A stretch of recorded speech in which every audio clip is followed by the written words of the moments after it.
Hello YouTube, so I am back with another video, which it literally has been a while, but I guess not that long, because my last video that I posted was not too long ago, but it was a very long video, so I don't know if it really got that much engagement. I'm trying not to make any more videos that long, but that drawing literally took me days to do, so there was no way for me to make it shorter than an hour.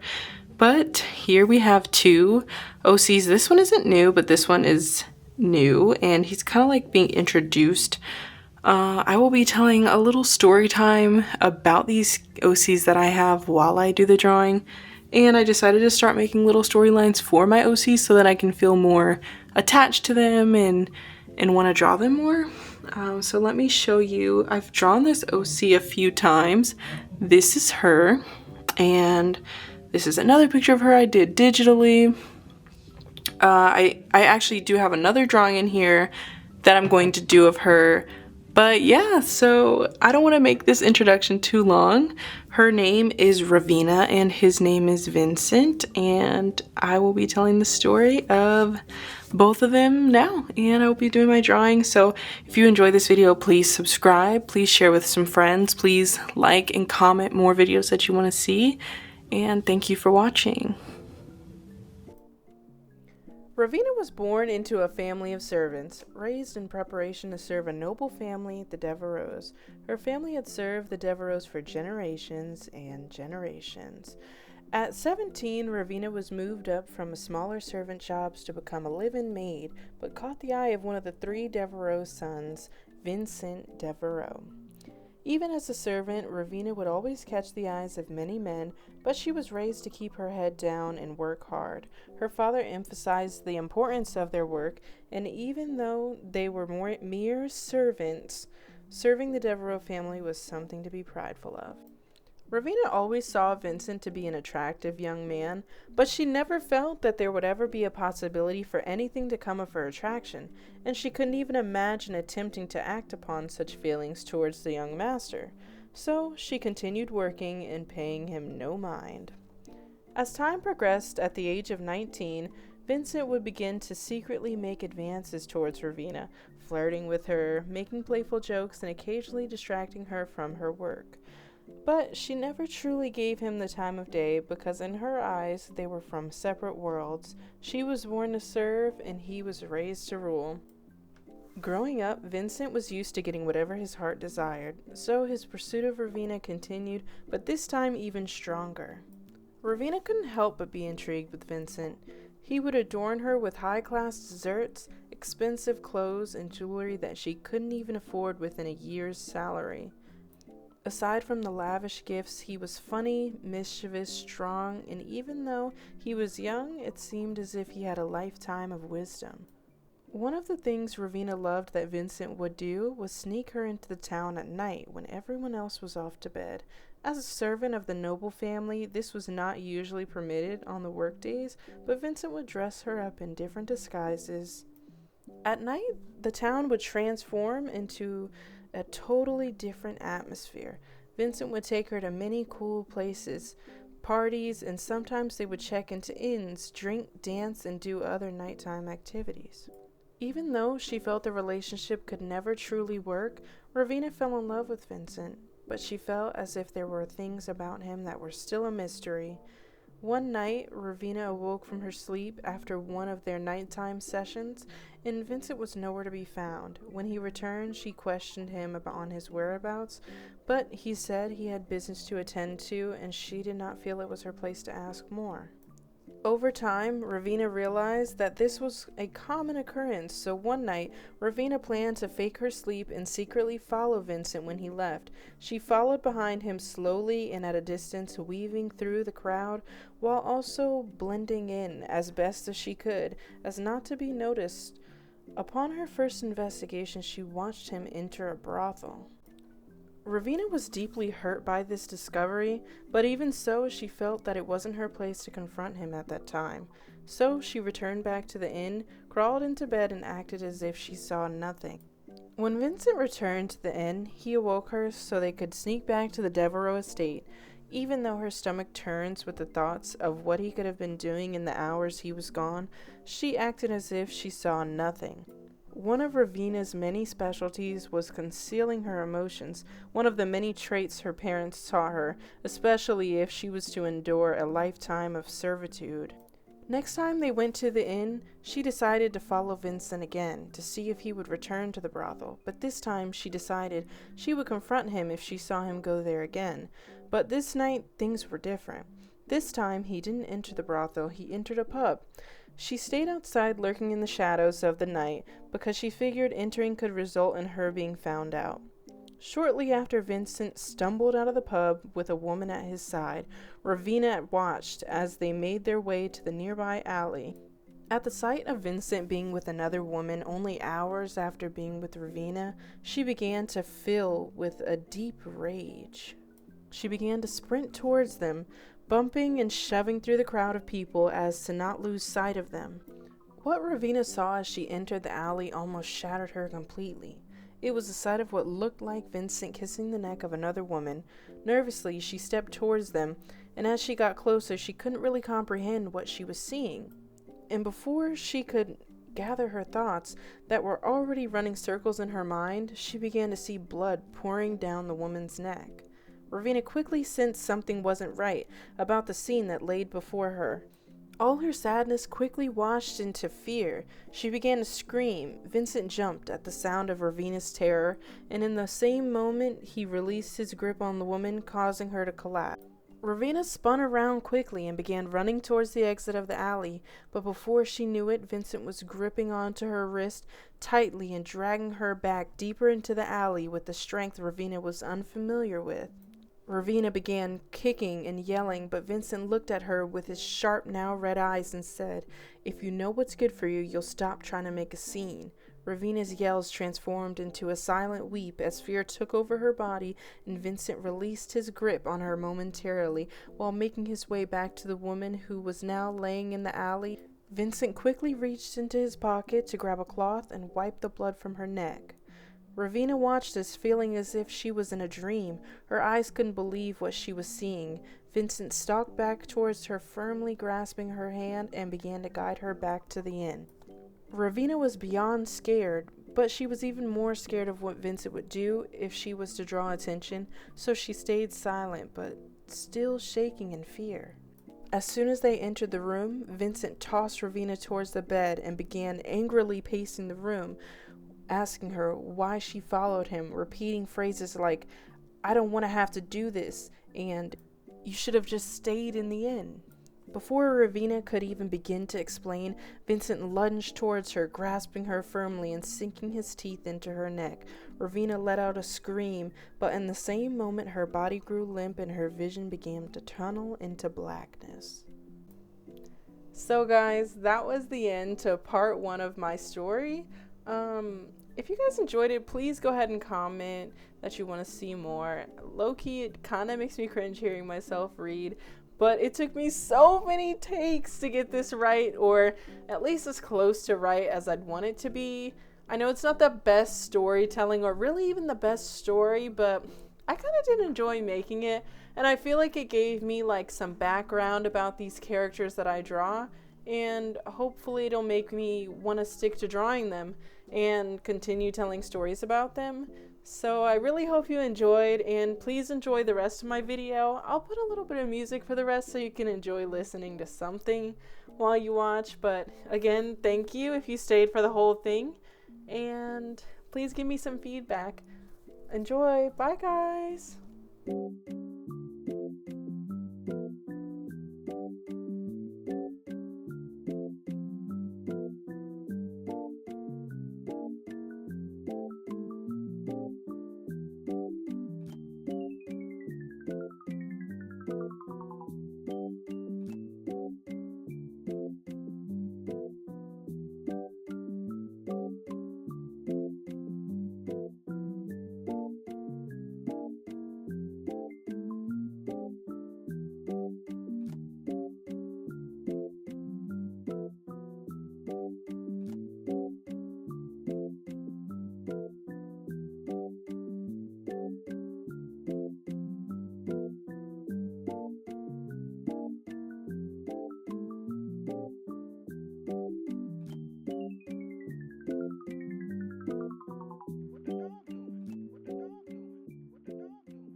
Alright YouTube, so this is how the final drawing turned out.